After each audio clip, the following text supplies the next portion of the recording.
Ya, terkait dengan program Guru Garis Depan oleh Kementerian Pendidikan dan Kebudayaan pada tahun 2016, Kabupaten Bengkayang menerima 92 orang, yang semula memang 120 orang, lulus seleksi 104 formasinya, dan 7 orang mengundurkan diri, sehingga sisanya 92 orang. Nah, 92 orang ini berasal dari berbagai provinsi di wilayah Indonesia: Aceh, Sumatera Utara, NTT, Sumatera Barat, Sulawesi Selatan, Sulawesi Utara, Jawa Barat, Jawa Timur, Jawa Tengah, Lampung, termasuk dari Kalbar sendiri. Nah, memang dalam jumlah terakhir, kalau bicara putra daerah, bicara keadilan, bicara diskresi, Bengkayang hanya mendapat 2 orang, dan memang sebagian besar dari Landak. Nah, program Guru Garis Depan ini sebetulnya tujuannya barangkali baik, karena memang untuk mengisi guru-guru yang kosong di daerah-daerah perbatasan dan terluar dan tertinggal. Nah, yang menjadi masalah adalah tidak semua daerah, putra-putri daerah ini yang sarjana pendidikan memenuhi kualifikasi dan mungkin kualitasnya lebih baik, tidak punya kesempatan. Karena kesempatannya bukan seperti itu. Yang boleh mendaftar adalah untuk formasi CPNS Guru Garis Depan ini harus sudah memiliki sertifikasi pendidikan profesi guru. Nah, saat ini pemerintah kita, Republik Indonesia ini, Kemendikbud, belum membuka program pendidikan profesi guru yang bebas. Artinya, yang boleh ikut pendidikan profesi guru harus sudah melaksanakan sarjana mendidik di daerah 3T selama 1 tahun, dikontrak oleh pemerintah, Kementerian Pendidikan dan Kebudayaan, mengajar daerah-daerah yang sulit. Selesai itu mereka akan mengikuti pendidikan profesi guru selama 1 tahun. Nah, ketika sudah tamat, sudah memiliki sertifikat, baru punya tiket, punya SIM untuk mendaftar sebagai Guru Garis Depan.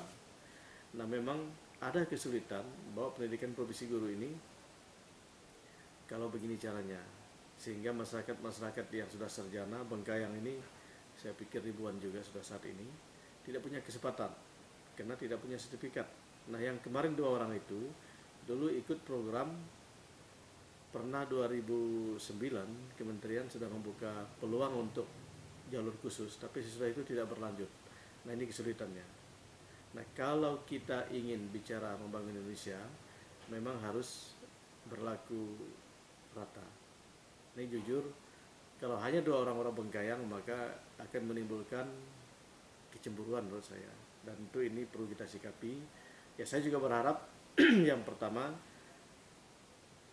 para CPNS Guru Garis Depan agar melaksanakan tugasnya dengan baik dan sungguh-sungguh, karena mereka sudah mendapat gaji pokok, mendapat sertifikasi, dan mendapat tunjangan terpencil.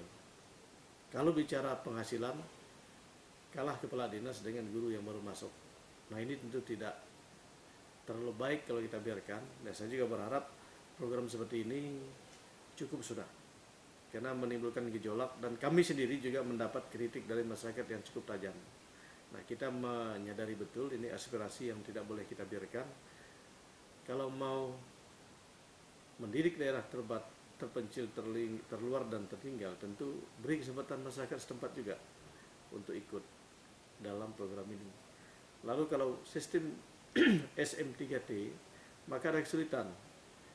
Biasanya kalau sarjana dan Kalimantan Barat mengajar sebagai SM3T, maka dia ditugaskan di Aceh, Irian Jaya, di NTT. Nah, orang Kalbar sendiri ini juga kelemahan, tidak mau merantau. Kelemahan ini, sehingga orang yang siap merantau 1 tahun daerah pedalaman itu punya kesempatan. Ini kalau program ini berlanjut, maka saran juga bagi sarjana yang ada di Kalbar harus siap dan jiwa merantau, bersaing. Oleh karena itu, tetapi ini semua penerimaan secara online. Oleh karena itu, boleh main Facebook berhari-hari, bermalam-malam, tolong lihat juga informasi-informasi tentang guru garis depan, tentang SM3T. Tapi saya berharap program guru garis depan ini yang pertama dan terakhir, karena kritik cukup tajam dan dianggap kita tidak memperlakukan sarjana pendidikan yang memenuhi kualifikasi di Bengkayang ini tidak baik. Saya berharap ini yang pertama dan terakhir, dan berharap pemerintah pusat dalam hal ini Menpan, Kemendikbud, BKN untuk mengkaji ini dan untuk tidak diteruskan di masa-masa akan datang, karena sudah membuat friksi-friksi di masyarakat yang tidak enak di lingkungan pendidikan.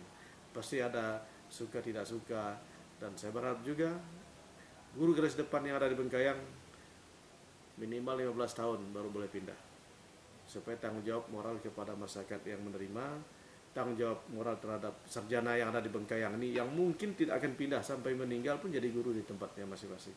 Saya kira itu. Terima kasih untuk masukan-masukan dan kritik selama ini.